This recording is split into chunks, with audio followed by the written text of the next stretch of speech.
សួស្តីបងប្អូនវីដេអូនេះចង់បង្ហាញអំពីទស្សនវិជ្ជាតាមដងផ្លូវជាតិលេខ5និងជីវភាពបងប្អូនដែលរស់នៅតាមដងផ្លូវជាតិលេខ5ដែលគេបានសាងសង់ថ្មីអញ្ចឹងណាបងប្អូនផ្លូវនេះគឺជាផ្លូវសេដ្ឋកិច្ចអាស៊ីចាប់ពីភ្នំពេញទៅប៉ោយប៉ែតអញ្ចឹងណាបងប្អូនហើយខ្ញុំធ្វើការចាប់ផ្ដើមថតនេះគឺពីព្រែកក្តាមយើងហ្នឹងចេញទៅហើយខ្ញុំមកដល់ព្រែកក្តាមហ្នឹងគឺម៉ោង5ហើយបងប្អូនម៉ោង5ហើយម៉ោង5ខែនេះគឺភ្លឺហើយប៉ុន្តែគាត់ថាវាតំសាំងអញ្ចឹងយើងមើលទៅឃើញអាជីវករលក់ដូរឬគាត់លក់ដូរគេថាកន្លែងខ្លះអញ្ចឹងគាត់លក់មកយកទល់ភ្លឺអញ្ចឹងព្រោះផ្លូវនេះផ្លូវអាស៊ីអញ្ចឹងណាអញ្ចឹងគាត់លក់ដូរមកយកទល់ភ្លឺអញ្ចឹងមានភ្លើងមានអីនេះបានផុតពីនេះមកហើយពីយើងព្រែកក្តាមមកអញ្ចឹងទៅមកចូលទឹកដីកំពង់ឆ្នាំងហ្នឹងមើលទៅឃើញវាធំល្វឹងល្វើយមើលទៅស្អាតតែម្ដងបងប្អូនហើយផ្លូវនេះលើផ្លូវចាស់ទេបងប្អូនផ្លូវចាស់ទេព្រោះទៅមុខទីទៀតបានគេធ្វើវាងទីរួមខេត្តកំពង់ឆ្នាំងអញ្ចឹងណាបងប្អូនផ្លូវនេះគេធ្វើវាងច្រើនណាធ្វើវាងទីរួមខេត្តកំពង់ឆ្នាំងហើយនិងទីរួមខេត្តពោធិ៍សាត់អញ្ចឹងវីដេអូនេះគឺខ្ញុំចង់បង្ហាញបងប្អូនឲ្យឃើញទស្សនវិជ្ជាដ៏ស្រស់ស្អាតតាមដងផ្លូវជាតិថ្មីរបស់យើងណាពីភ្នំពេញទៅពោធិ៍សាត់អញ្ចឹងណាបងប្អូន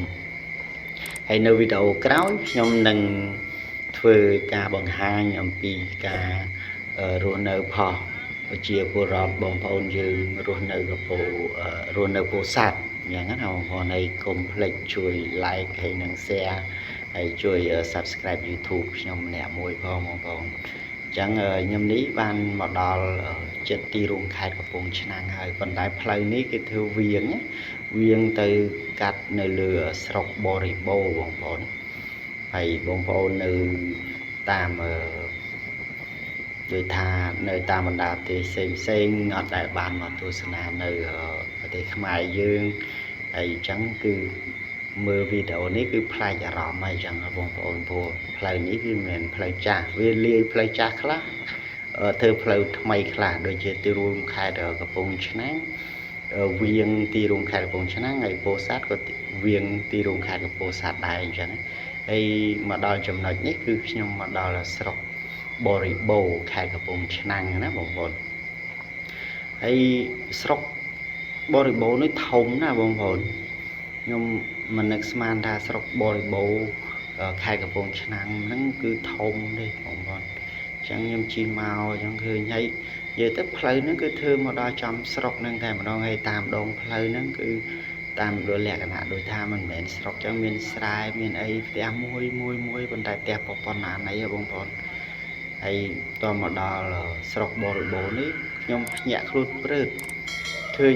ដូចថាស្រុកប៉ុណ្ណាណីហើយខ្ញុំមកដែលបានមកជាលើកទី1ដែរដែលខ្ញុំជិះកាត់តាមស្រុកបរិបូរមើលអាជីវករគាត់ព្រលឹមឡើងអញ្ចឹងគាត់ចាប់ផ្ដើមលក់ដូរតាមដងផ្លូវហ្នឹងដូចស្រុកបរិបូរបងប្អូននឹងយល់ហើយតាមស្រុកនីមួយនៅក្នុងប្រទេសកម្ពុជារបស់យើងគឺមានការលក់ដូរនៅតាមចាមផ្លូវឬក៏លក់ម្ហូបអាហារបាយព្រឹកអាហារព្រឹកអីចឹងតាមផ្លូវហ្នឹងគឺគាត់គេហៅថាស្រួលក្នុងការលក់ដូរអញ្ចឹងណាបងប្អូនហើយនេះចេញពីស្រុកបរិបូរមកទៀតហើយបងប្អូនចេញមកនេះបងប្អូនមើលទស្សនវិជ្ជាតាមផ្លូវមើលឆ្វេងស្ដាំគឺស្រស់ស្អាតហើយផ្ទះធំបងប្អូនមិនមែនដូចពីមុនផ្ទះទូចអីទេឥឡូវផ្ទះថ្មផ្ទះប៉ុណ្ណាហើយជីវភាពរបស់គាត់គុំមើលទៅដូចជាលក្ខណៈធូរធារដែរអញ្ចឹងណាបងប្អូនហើយតាមផ្លូវនេះហើយនៅនិយាយរួមគឺតាមស្រុកបរិបូរខ្ញុំមិនដែលបាននេះទេប៉ុន្តែថ្ងៃណាមួយខ្ញុំនឹងធ្វើវីដេអូនៅលើកក្រោយទៀតអំពីស្រុកបរិបូរនឹងតែម្ដងនេះគ្រាន់តែខ្ញុំជិះកាត់ទេព្រោះគោលបំណងខ្ញុំទៅខេត្តពោធិ៍សាត់ព្រោះខ្ញុំចង់ទៅធ្វើវីដេអូនៅទីរួមខេត្តពោធិ៍សាត់ចឹងណាខ្ញុំចង់ដឹងថាការរស់នៅរបស់ បងប្អូនប្រជាពលរដ្ឋខ្មែរយើងនៅខេត្តពោធិ៍សាត់ហ្នឹងតែយ៉ាងម៉េចចឹងទៅខ្ញុំចង់បង្ហាញបងប្អូននៅឯនីសមុទ្រឬក៏បងប្អូនដែលដំណាក់ស្រុកដែលធ្វើពលករតាមបណ្ដាប្រទេសផ្សេងចឹងទៅហើយទស្សនវិជ្ជាតាមផ្លូវគឺស្រស់ស្អាតមែនទែនបងប្អូនហើយមានឡានធំទូចធ្វើដំណើរតាមផ្លូវហ្នឹងព្រោះនេះផ្លូវនេះជាលក្ខណៈគេថាផ្លូវសេដ្ឋកិច្ចអាស៊ីអញ្ចឹងណាផ្លូវនេះធំបងប្អូនទៅ2មក2មានទ្រង់ខណ្ឌតាំងពីភ្នំពេញដល់រហូតនេះទៅគឺរហូតតែម្ដងបងប្អូនដល់ប៉ោយប៉ែតទៅวันนี้គាត់ថាខ្ញុំមិនទាន់បានទៅទេអានេះវាជាការសន្មត់អញ្ចឹងណាហើយខ្ញុំចេញពីខេត្តពោធិ៍សាត់បានខ្ញុំបន្តទៅខេត្តបាត់ដំបងអញ្ចឹងបងប្អូនកុំភ្លេចជួយ Subscribe ហើយនឹងនេះផងដើម្បីទទួលវីដេអូថ្មីទៀតអញ្ចឹងណាព្រោះខ្ញុំនឹងធ្វើការបង្ហាញការរស់នៅនឹងតាមដងផ្លូវហើយនឹងកន្លែងទេសចរនានានៅស្រុកនិយាយទៅនៅក្នុងកម្ពុជារបស់យើងតែម្ដងអញ្ចឹងបងប្អូនហើយតាមដងផ្លូវខ្ញុំក៏ប្លែកដែរបងប្អូនពិតជាប្លែកអារម្មណ៍មែនទែនហើយខ្ញុំមកដល់កន្លែងនេះចិត្តដល់ទីរួមខេត្តពោធិ៍សាត់ហើយ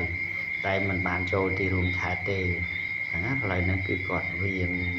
ទីរួមខេត្តនេះចូលមកហូបអាហារពេលព្រឹកម៉ោង9ម៉ោង10ហើយបានខ្ញុំមកដល់ហ្នឹងហើយនាំគ្នាហូបហើយមកហូបអាហារកន្លែងនេះថោកទេដល់និយាយទៅគឺថោកធូរថ្លៃអញ្ចឹងណាបងប្អូនអត់សូវថ្លៃទេហើយខ្ញុំក៏បានធ្វើការបន្តដំណើរទៅទៀតដើម្បីឆ្ពោះទៅខេត្តពោធិ៍សាត់អញ្ចឹងណាហើយនេះបងប្អូនមើលស្អាតមែនតើខ្ញុំមិននឹកស្មានថានេះផ្លូវបត់ខាងមុខមិញនេះគឺនេះហ៎គឺ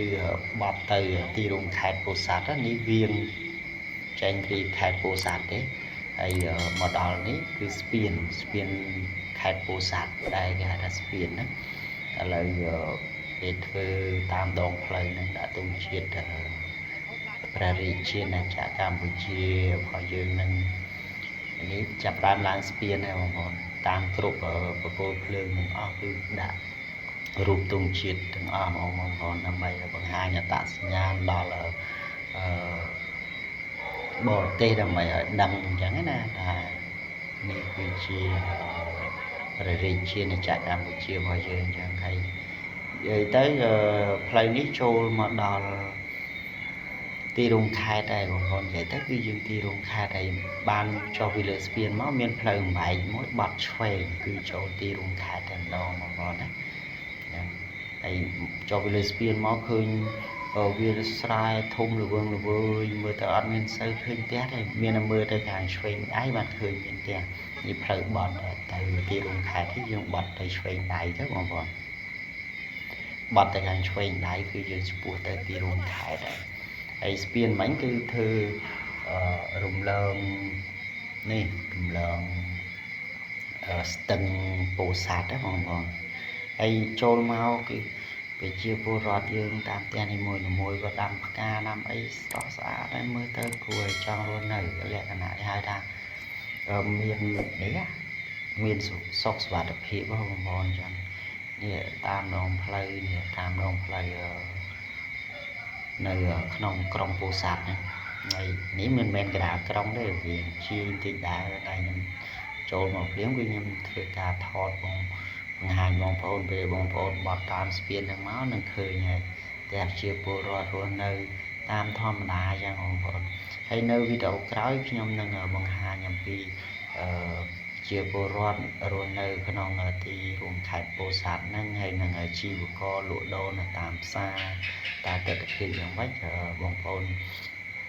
កុំភ្លេចចាំទស្សនាវីដេអូរបស់ខ្ញុំលើក្រោយទៀតហើយកុំភ្លេចជួយ Subscribe YouTube ខ្ញុំម្នាក់មួយផងដើម្បីទទួលវីដេអូខ្ញុំធ្វើការបង្ហាញអំពីទស្សនវិជ្ជានៅបណ្ដាខេត្តក្នុងព្រះរាជាណាចក្រកម្ពុជារបស់យើងអញ្ចឹងណាបងប្អូននេះខ្ញុំធ្វើវីដេអូនេះក៏គ្រាន់តែជាការចែករំលែកដល់ម៉ែបងប្អូនខាងនៅស្រុក